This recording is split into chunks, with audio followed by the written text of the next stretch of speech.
This is Retirement Roadmap Radio with Mark Fricks of Master Plan Retirement Consultants. Listen in as we address your retirement concerns and provide insight to help put you on the path to achieving your retirement goals. And now, Retirement Roadmap Radio. Hey folks, welcome back and thank you for joining us. Welcome to Master Plan Retirement Consultants Retirement Roadmap. My name is Evan and today we have a very special episode for you. Medicare, what is it? What are all these supplements? When am I supposed to take it? Just a few of the questions that we get from clients every day. We have brought in an expert. Today, Mark will be interviewing a local insurance agent, Julie Chastain with Cicerne Financial in Cobb County, Georgia. She's been a life and health broker for the last 8 years. Julie is passionate about helping her Medicare clients manage their healthcare cash flow and planning. So, without further ado, here's retirement planner Mark Fricks and Medicare expert Julie Chastain. Well, hi, Julie. We're really glad that you have joined us today for the episode about Medicare, about how it works, all the pieces. I mean, we get a lot of questions about Medicare here. Being holistic planners, people, they don't understand it. I mean, even if they Google it, they don't really know, they can't figure it out, okay? So you being the expert, we wanted you to join us today and let us pick your brain a little bit. Fair enough? That is fair. I appreciate so much being invited here. So I would love to help people know more about Medicare and know how to find answers. Okay, so let's start with a very general question. What is Medicare? Great question. So it is a federal social health insurance program that's for people 65 and older and people younger than 65 who have permanent disabilities. It's also for people who have end-stage renal disease, meaning they're on dialysis. So a lot of people confuse it with Medicaid, totally separate thing. It's not conditional based on your income.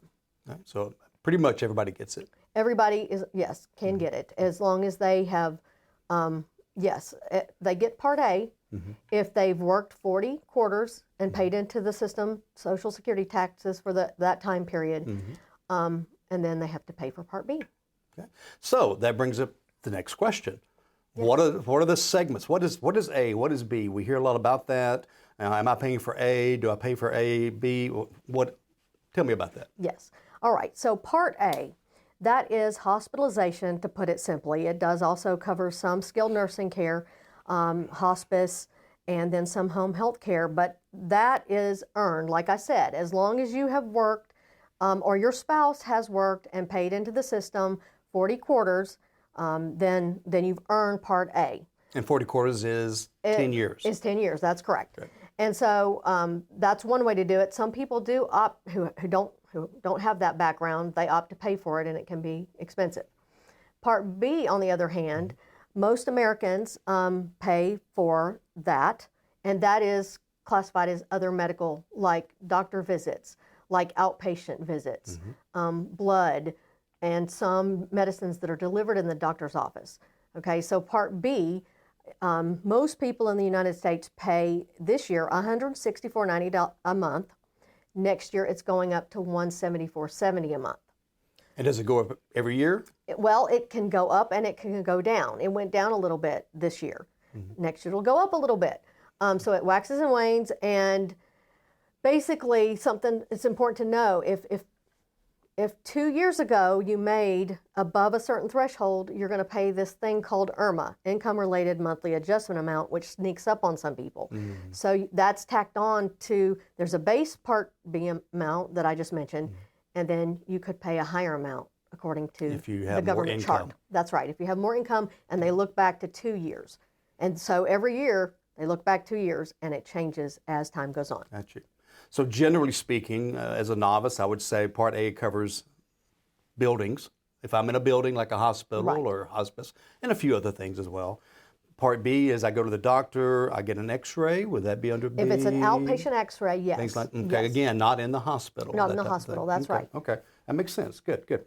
And you're right that the Part B premiums can sneak up on some folks. Yes. So if they were to take, even if they took extra money out of an IRA for a purpose, that counts toward their income. And all of a sudden their Medicare Part B goes up to maybe 210 or whatever, and they're like, Right. how'd this happen? How did this happen? Yeah, that's part of what we have to keep up with as well to make sure they're aware of what's going on with that. Yeah. Another instance is people, they sold a rental property 2 years ago and they forgot about that income. Does that so capital gains counts toward? Yes. Wow, Yes. I didn't know that. Yes, it does. Wow. So, and now the other part of Medicare, which some people do not know this fact, is Part D, and that is a drug plan. And the D stands for drug. D stands for drug, and the government says if you do not have a creditable drug plan within 63 days of getting Part B or leaving employer coverage, you will incur a penalty when you finally do go on that drug plan. So, and there's a whole calculation based on how many months you went without that creditable Part D coverage, creditable meaning coverage that's as good as what Medicare offers. So pretty much the basic is you've got to have A, B, and D. That's right. You have to have. When you're to that point. That's right. I know there are certain situations we're going to talk about in a minute when you don't have to sign up immediately. So we'll talk about that in just a moment. Absolutely. So the other phrase that gets thrown around, and it's so funny, it's like certain things we encounter. Certain words trigger emotions, and the word Medicare Advantage can trigger good emotions and bad emotions. Oh, yes. So, what are the pros and cons of the Advantage plan, and how does it work? What makes it different? I guess? Okay, so the government has classified Medicare Advantage as Part C.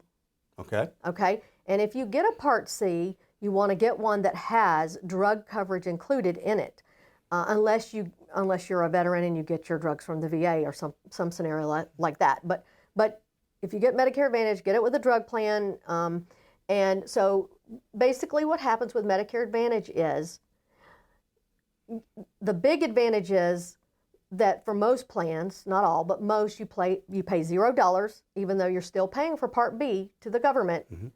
What happens is you pay, generally speaking, $0 for that Medicare Advantage plan. You're going to pay co-pays and co-insurance up to a maximum out of pocket. So one of the benefits is you're paying $0, but you've got a cap on your maximum out of pocket. Then you get ancillary benefits, meaning dental, vision, some of them hearing aids, some over the counter. There's all of these different advantages that you get with a Medicare Advantage plan, which the way I look at it is if you're on one of those plans, use your advantages. They're offsetting those medical costs, like the co-pays. Like going into the doctor and paying $35 right. as opposed to maybe not paying something if I had B or whatever. Yes. I've heard that what the big thing that makes it different is privatized. Is that the right word? Well, yes. Basically, it's the private companies working in conjunction with the federal government, and basically what the federal government is doing, they're sending whatever company you pick for your Medicare Advantage, they're sending them a fixed dollar amount, and they're transferring that responsibility over to you, to that company, company XYZ, to manage your health care and provide those benefits based on a chart of co-pays, set dollar amounts, and then percentages for certain services like chemotherapy. That's always 20% up to the maximum out of pocket. So that's one of the cons of the Medicare Advantage is we don't have a crystal ball. So we don't know what our costs are going to be medically speaking for the next year, right? Depending on what goes on with our health and things like that. Right. For sure. So that's part of my job is I look at so many components when it comes to a Medicare Advantage. I look at what drugs are they on, what doctors do they see, because you are going to have to contend with a network. If you have a PPO plan, you can go in the network for a lower price and out of the network for a higher price. If you're on an HMO, you've got to stay in that network. So we look at the doctors, are they in the network so that we are aiming for that lower price? We look at what advantages do you want? Like if you want hearing aids next year, I'm going to be showing you one plan instead of another. So the good thing is you can change the plan every year during annual enrollment period, which is October 15th to December 7th. So there are many advantages. But like I said, it's not as budgetable because you don't know. And there's ways to offset that, but that is the con. So it's really, it boils down to the situation of the person that's right. looking at the plan. Exactly. It sounds to me like it's a lot like my group health insurance program. If I go to my doctors, I pay a certain amount. If I go out of network, boom, they hit you a good bit harder. Yeah. One thing that I think would be important would be, do you have a client that lives 6 months in Florida and 6 months in Georgia? Would that be an issue? Sounds like it would be. Well, that is a great question because it depends on your plan. I have several plans that, yes, they can live up to 12 months out of their service area and still use that nationwide network. Okay. But it depends on the plan. So that's a definite question you want to ask if that's part of your plan. Excellent. Great. So I understand Advantage a good bit more. Okay. Still don't really get all these other letters. Okay. So you've talked about A, B, C, and D. Where does it go from there, and what does that mean? Is there an E, is there a G, is there an N, and what makes them different? Yes, and this is where many people get confused. Okay, so you've got A and B. That is going to Medicare. That's through Medicare and the Social Security system. Then you've got Part C, which we said it's a privatized company working with the government. You know, they're kind of turning that over to that privatized company. All right, so these other letters, those letters are related to Medicare supplement plans, okay? And so, yes, there's a list of these Medicare supplement plans, but there's only a few that really stand out, I would say. And so what happens with a Medicare supplement plan is your Part A and B are primary payers, and if Medicare approves it and pays the first part, then that Medicare supplement is going to pick up where Medicare leaves off. It's also known as a Medigap or a MedSup. And so some of the popular plans, prior to January 1st of 2020, Plan F was considered the Cadillac plan, and literally it paid 100% of where Medicare left off, 100%. So if I'm 95 years old and I'm at the doctor 3 times a week, that might be the plan for me. Absolutely, Yeah. yes.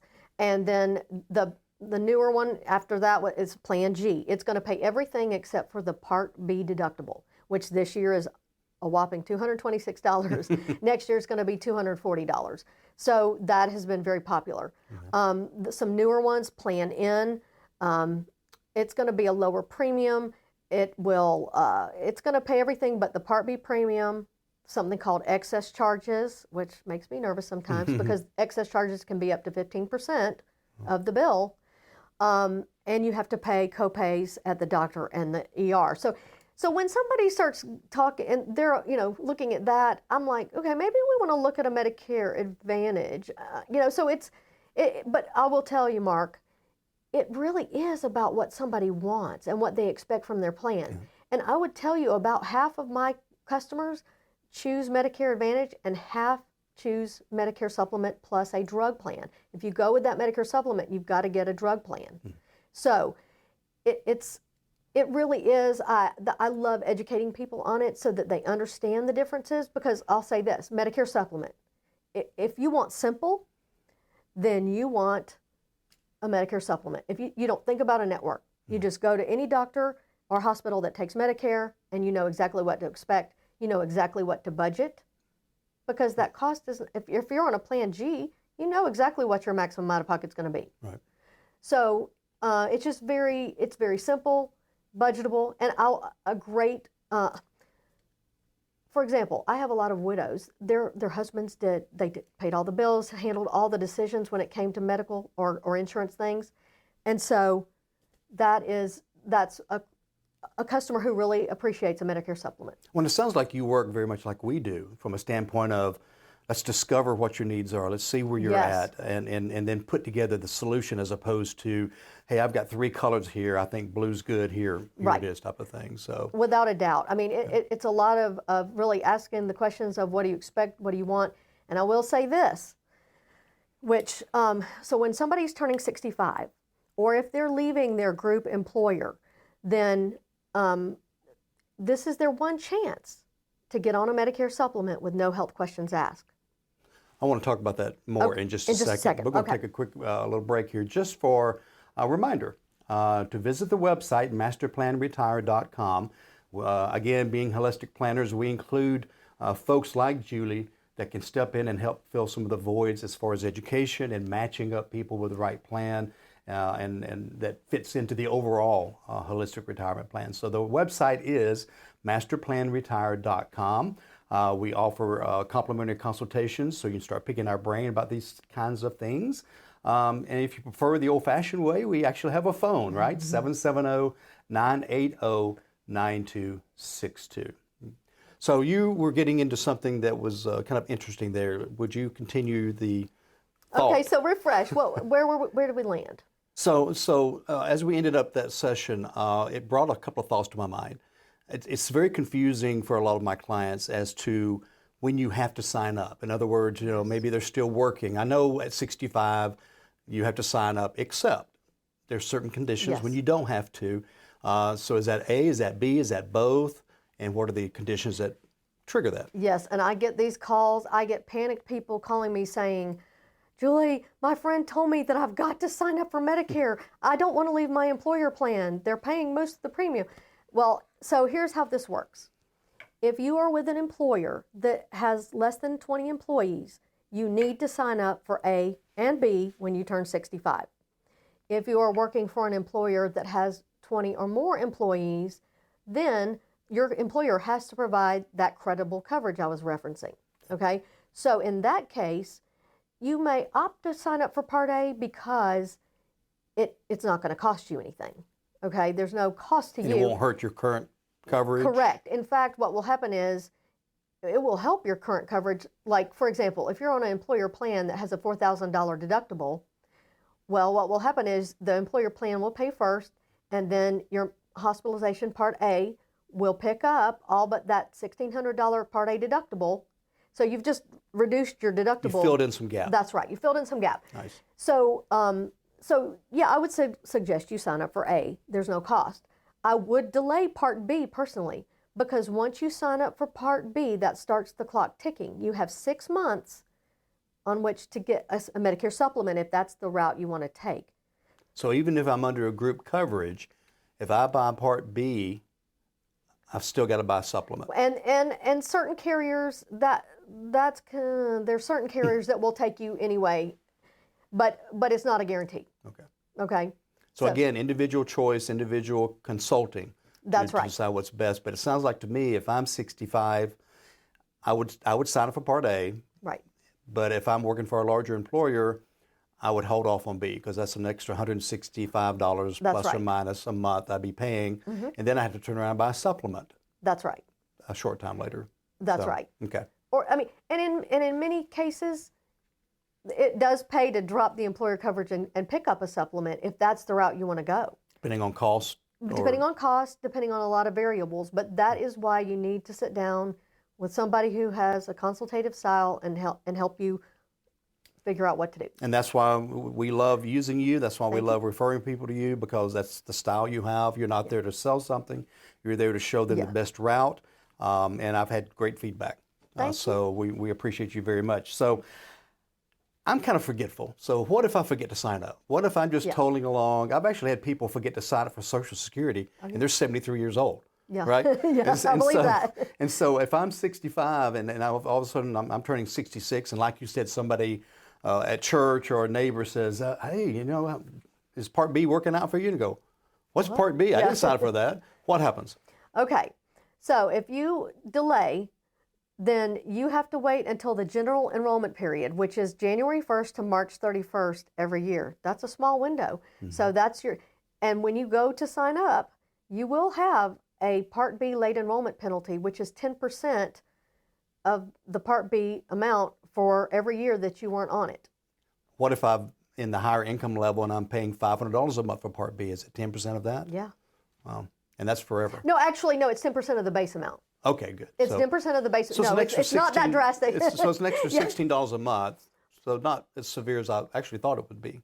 Well, per year. Right. That you were 10%. That's right. Right. Yeah. So if I waited 5 years to sign up, is it 50% penalty, or is it still? It's 10% of the amount times 5. Okay. Okay.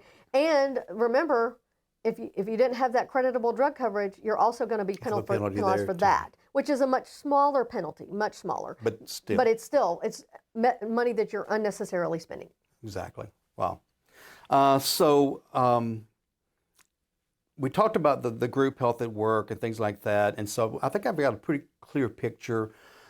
basic understanding of all this. Okay, certainly not what I'm not going to advise anybody on this, by the way. Right. Okay, so, but we hear a lot of scare stories about Medicare is going broke, Social Security is going broke. What is the future of Medicare? I mean, what's going to happen to it? Is it going to, or the age is going to change? Or give me some ideas of what you think might happen.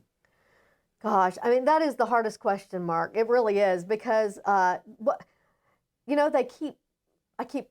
somebody sat in my office today literally and said, I've been hearing about insolvency since I was 19 years old, Me too. And so they keep pushing back that date. At one time it was going to go bankrupt in 2019, and now it's pushed back to 2031. So, but with the state of affairs and I would have thought the stock market would have crashed by now, but it hasn't. I don't have a good answer. I think the government is going to find a way to keep it going as long as possible. Our government. Our Congress. They can't even elect a speaker in the House. I know. Yeah. Well, so things I've heard, and you'll have one party come in and say, well, we want people to start getting at 62. We think we want to give it to more people. And, we're already in trouble. The other party might turn around and say, well, if we push it to 70 because people are living longer, working longer. So that I hear things like that.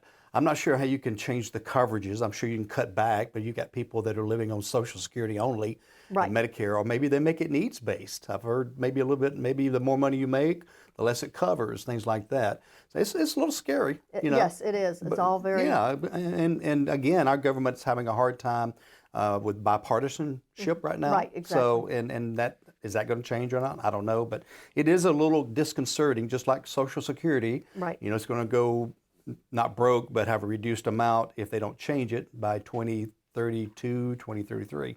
So kind of the same thing for that as well. So I agree.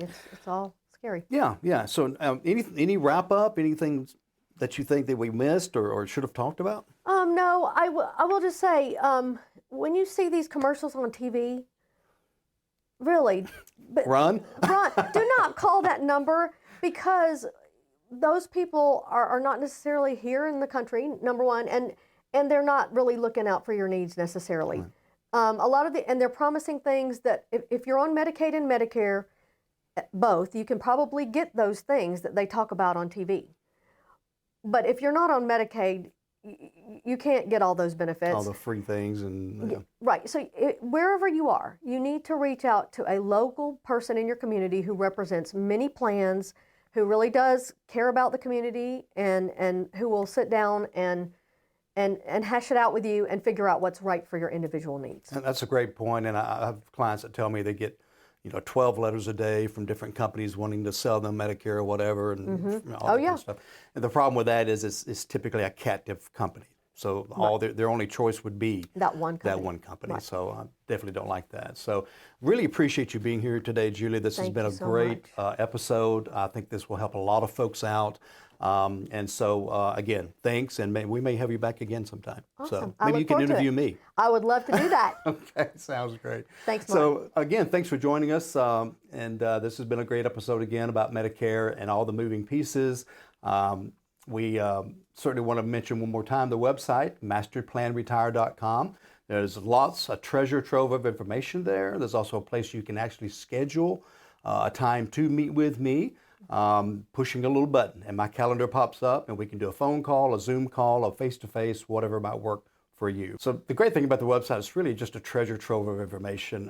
But again, the schedule a meeting button is a great way to get started to meet one-on-one with me, so I can just hear your concerns, your goals, your troubles, how you want your retirement to look. So make sure you visit that, masterplanretire.com. Phone number 770-980-9262. And remember, until we see each other again, plan well and prosper. Take care. This was Retirement Roadmap Radio with Mark Fricks of Master Plan Retirement Consultants. To schedule a complimentary consultation, go to masterplanretire.com or call 770-980-9262. Thanks for listening, and remember, Plan well and prosper. All matters discussed during this show are for informational purposes only. Each individual situation may vary, and the opinions expressed here may not apply to everyone. Materials presented are believed to be from reliable sources, and no representations can be made as to its accuracy. All ideas and information should be discussed in detail with one of our qualified representatives prior to implementation. Advisory services offered through Master Plan Retirement Consultants, a registered investment advisor in the state of Georgia. Mark Fricks and Master Plan Retirement Consultants are not affiliated with or endorsed by the Social Security Administration or any other government agency.